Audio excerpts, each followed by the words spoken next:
I got three guys here on the show with me, and we've been debating, and you wrote a piece over at Newsweek, which I actually read here on the show, entitled "Democrats Are Stuck with Joe Biden as Their Presidential Nominee." I have a little friendly wager going with these guys. All three of them believe he will not be.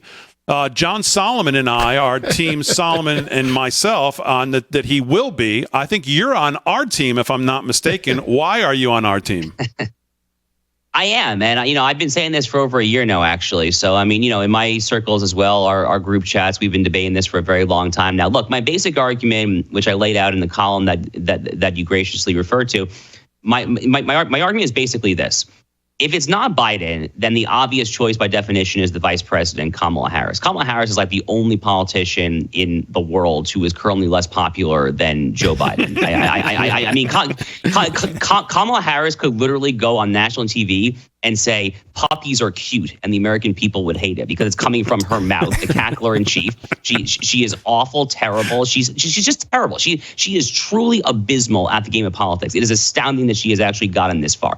So they're basically not going to do that. Then the problem is, who else could it possibly be? Well, Gavin Newsom's the obvious choice, right? But in today's Democratic Party, you're looking at a political party that chose Ketanji Brown Jackson as the Supreme Court justice in 2022 for the sole and exclusive reason that she was a black woman. That was it.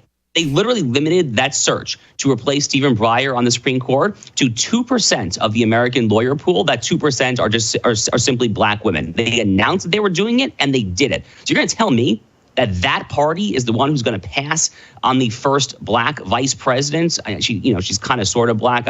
She has a weird mixed background. But hold that aside. Yeah. You're gonna pass on the first black vice president to then go to Gavin Newsom, the guy with the slick back hair who looks like a superhero villain. Well, they all think they're going to Michelle, Big Mike.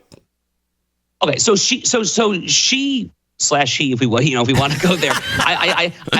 She's like the one person who, based on what I just said, maybe has a chance. Here's the thing.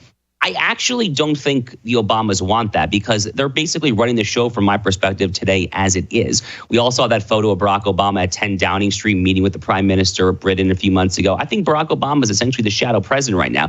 So why would you want to put yourselves publicly out there again, whereas you're getting essentially without any of the cost by doing it privately?